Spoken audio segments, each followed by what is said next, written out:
Bab 267. Diupload oleh Baca Suara. Jangan lupa like dan subscribe, agar kami makin semangat upload lebih banyak. Dewi Rebeka yang cantik dan penuh kebajikan, berikan terangmu kepada hamba yang lemah dan bodoh ini, yang tidak bisa bergerak tanpanya. Aku akan menggunakan cahayamu, untuk menyelamatkan yang lemah dan menghukum yang jahat. Petik 2. Ruang sholat pertama. Pascal sedang berdoa di tempat yang semula hanya bisa digunakan paus. Itu untuk menghilangkan kemarahannya tentang Grid, dan mendapatkan kembali akal sehatnya. Petik 2. Semoga seluruh dunia bermandikan cahaya hangat. Setelah sekian lama, doanya selesai. Pascal membuat ekspresi segar, dan bangkit dari tempat duduknya. Kemarahannya dibersihkan, dan dia sekarang tenang. Bukan hanya kekayaan atau kekuatan yang diinginkan Grid saat ini. Jika ya, Grid tidak akan bisa melepaskan godaannya. Sepertinya, ada hubungan khusus antara dia dan Damian. Ini adalah variabel yang tidak terduga. Tapi persahabatan abadi tidak ada. Bahkan darah dan daging akan saling membunuh di depan keserakahan. Petik 1. Satu-satunya konsep yang tidak berubah di dunia ini adalah kepercayaan. Sik. Pascal memerintahkan sambil tersenyum, buka gudang. Iya nih. Pengikut setia Pascal yang ia bawa dari gereja Judar, segera bergerak. Berderak. Pintu gudang rahasia di belakang patung terbuka dan emas yang berkilauan mengalir keluar. Ada harta karun dan emas yang menumpuk di gudang. Pascal menggunakan gudang rahasia yang Drevigo buat, selama hari-harinya sebagai paus. Grid, berapa banyak yang akan membuatmu puas? Pasukan Pascal mulai mengumpulkan koin gold. Koin gold ini akan digunakan untuk mendapatkan Grid. Aku akan menawarkan lebih banyak, jika masih kurang. Jika itu tidak cukup, aku akan memberi lebih banyak. Pada akhirnya, kamu akan ditangkap oleh tanganku. Kamian memperhatikan Pascal dan bertanya. Orang itu bernama Grid, bukankah lebih baik membunuhnya saja? Dia adalah satu-satunya yang bisa membuka segel 3 artefak ilahi dari gereja kita. Dia tidak bisa mati. Bagaimana jika kamu tidak bisa mendapatkannya?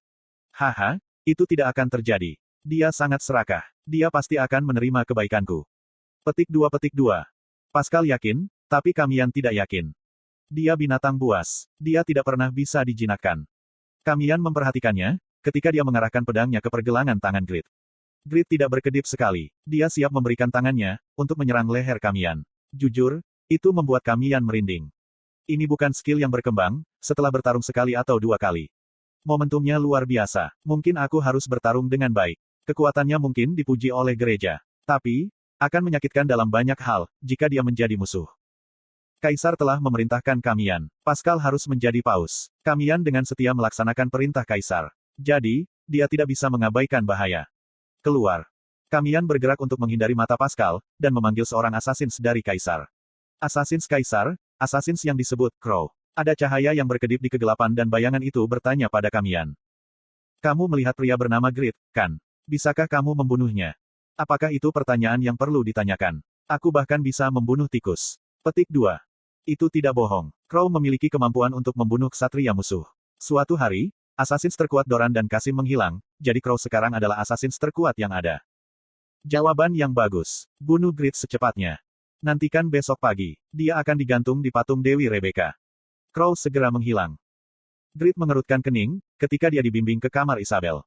Apa ini? Itu adalah ruangan kecil, di mana satu-satunya perabot adalah tempat tidur yang buruk. Rasa dingin yang membuat tulang pegal, mendominasi bagian dalam ruangan. Bahkan tidak ada perapian, ini akan membeku di tengah musim dingin. Dia menyentuh dinding abu-abu dan bubuk batu jatuh. Hei, kamu akan tertular radang paru-paru. Grid mengibaskan debu dan berbalik ke Isabel. Masih seperti ini. Petik 2. Putri Rebeka juga menderita di bawah Drevigo. Meskipun menjadi kekuatan yang kuat, mereka tidak memberontak melawan para pemimpin gereja, dan menanggung perlakuan tidak adil ini. Itu membuat frustrasi, ketika dia memikirkannya, tapi apa yang bisa dia lakukan? Gereja mengangkat Putri Rebeka sebagai senjata, dan mereka hanya diajari kepatuhan.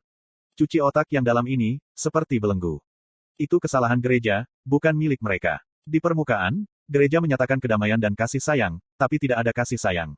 Dari apa yang bisa dilihat Grid, gereja Rebeka tidak berbeda dengan gereja Yatan. Orang jahat. Ekspresi Grid berubah, ketika dia memikirkan bagaimana Pascal dan para tetua memperlakukan Damian dan Isabel. Kata-kata yang diucapkan assassins bayaran itu muncul. Gereja Yatan adalah gereja yang mewakili kejahatan murni. Mereka percaya jika kejahatan adalah jalan yang benar. Tapi orang-orang dari gereja Rebeka melakukan kekejaman, meskipun mereka menyadari, jika mereka harus melakukan perbuatan baik.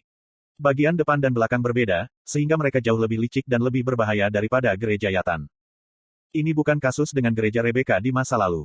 Tapi, Drevigo merusak segalanya. Dia menyebabkan pembusukan ini.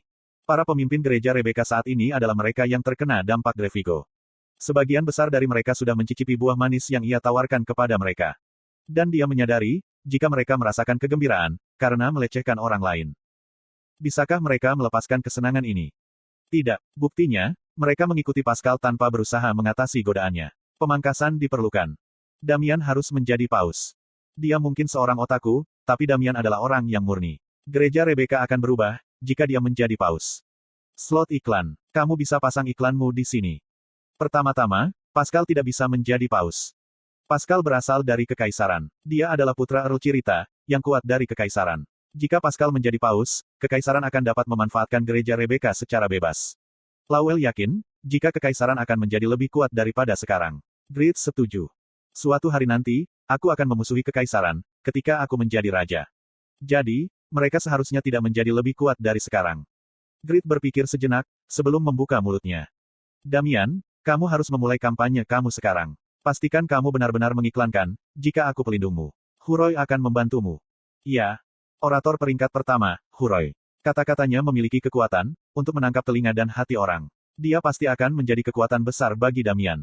Sementara itu, aku akan menyegel tombak Leviel. Grid duduk di tempat tidur Isabel. Kemudian, dia mengamati Leviel's spear di tangannya. Blacksmith's Legendary Appraiser. Blacksmith yang menjadi legenda, dapat menilai item dengan mata cerdas yang sangat baik. Jika fitur tersembunyi ada di item target, itu akan ditemukan. Tombak Leviel. Peringkat, mid. Daya tahan, 1500 per 1500. Attack power, 1,330 sampai 1,890. Asterisk Divine Power plus 3000.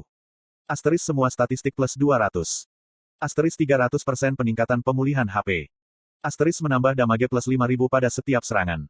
Asterisk ada kemungkinan besar untuk mengaktifkan skill, roda cahaya. Asterisk ada kemungkinan besar untuk mengaktifkan skill, perisai cahaya. Asterisk ada kemungkinan besar untuk mengaktifkan skill, cahaya bimbingan. Asterisk skill, transformasi putih, akan selalu digunakan. Asterisk attack power plus 50% terhadap mereka yang memiliki kekuatan dark magic. Itu adalah salah satu dari 3 artefak suci gereja Rebecca. Ini berisi kekuatan ilahi yang luar biasa, yang tidak mampu ditangani manusia. Ini menempatkan beban berat pada pikiran dan tubuh pengguna. Karena itu, Putri Rebecca menjadi berumur pendek, setelah tidak mampu mengatasi kekuatan senjata ini. Paus kelima Franz meminta Pakma untuk menyegel kekuatannya. Namun, Pakmas Descendants muncul pada zaman Paus ke-13 Drevigo dan melepaskan segel pada senjatanya. Ketentuan penggunaan. Putri Rebecca. Berat, 400. Anda telah menemukan fitur tersembunyi dari item tersebut. Untuk mengembalikan ini, dia perlu memahami struktur barang itu. Lalu, dia bisa mencari cara membuatnya. Untuk melakukannya, proses pembongkaran dan perakitan, serta pengamatan. Itu sangat penting. Setelah menjadi Pakmas Descendants, Grid sering membongkar dan mengumpulkan item. Dia yakin, jika dia dapat dengan cepat memahami struktur tombak Leviel. Itu sebabnya, dia pikir tugas ini akan mudah. Tapi, kenyataannya berbeda. Segalanya menjadi sulit. Isabel masalahnya, kesehatannya jauh lebih serius dari yang diperkirakan. Jika dia melepaskan Leviel's Spear, dia akan segera mati. Itu berarti, jika dia tidak dapat membongkar Leviel's Spear, aku harus melakukannya dengan pengamatan. Dia tidak bisa menjamin berapa lama. Tapi, satu hal sudah jelas. Isabel, aku pasti akan menyelamatkanmu. Isabel adalah orang yang berharga. Dia adalah orang yang berbagi kenangan dengannya, dan dicintai oleh seseorang. Damian memikirkannya dengan cara yang sama, di mana Grid memikirkan Irene. Aku tidak akan membiarkanmu mati. Grid mulai mengamati Leviel's Spear. Dia hati-hati melihat fitur beberapa kali. Apakah mungkin untuk meningkatkan understanding tentang suatu barang hingga 100%, hanya dengan melihatnya? Itu tidak mungkin pada saat ini. Itu di luar jangkauan dengan kemampuan Grid saat ini. Tapi, Grid percaya pada ketidaksempurnaannya. Aku memiliki kemampuan yang belum berkembang. Awalnya, jika dia menyelesaikan kues kelas, maka dia akan mendapatkan kemampuan. Kemampuan ini diambil darinya. Aku bisa melakukan itu. Kues kelas Grid tidak dapat dilanjutkan saat ini. Sudah lebih dari setahun, sejak dia menerimanya. Pengembang tidak bodoh atau manipulatif. Jelas jika mereka akan menyiapkan beberapa cara untuk membangkitkan kekuatannya, dalam kasus kues kelas yang belum sempurna. Jawabannya kemungkinan disembunyikan di Leviel's Spear. Apa alasan Grid membuka segel tombak Leviel? Sistem.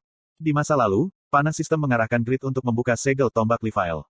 Itu mengarah pada situasi saat ini. Itu pengaturan yang jelas. Pengaturan yang memungkinkan skillku berkembang. Mata Grid menajam, saat dia mengamati Leviel's Spear. Konsentrasinya mulai meningkat ke tingkat yang ekstrim. Tekad dan semangat yang ia latih dalam banyak pengalaman, mulai berlaku. Grit. Pikiran Isabel menjadi tenang, ketika dia duduk di seberang Grit. Entah bagaimana, dia sepertinya mendengar suara Dewi Rebecca. Percayalah padanya. Fajar yang tenang. Crow muncul di bayang-bayang jendela dan memandang Grit. Sudah 8 jam. Grit sedang duduk di sebuah ruangan kecil. Dia telah memeriksa Levi's Spear selama 8 jam. Pikirannya hanya terfokus pada Levi's Spear. Itu berarti, dia penuh lubang. Putri Rebecca tertidur. Ini akan menjadi pembunuhan yang lebih mudah daripada yang aku harapkan. Crow mendarat di bawah pohon. Kemudian, dia memasuki gedung yang berisi Grit. Dia tidak membuat suara sedikit pun selama semua ini. Petik 2. Crow bergerak diam-diam menyusuri lorong. Bahkan tikus-tikus yang sensitif, tidak mendeteksi keberadaannya. Tapi, ada sesuatu yang menatapnya dari bayang-bayang.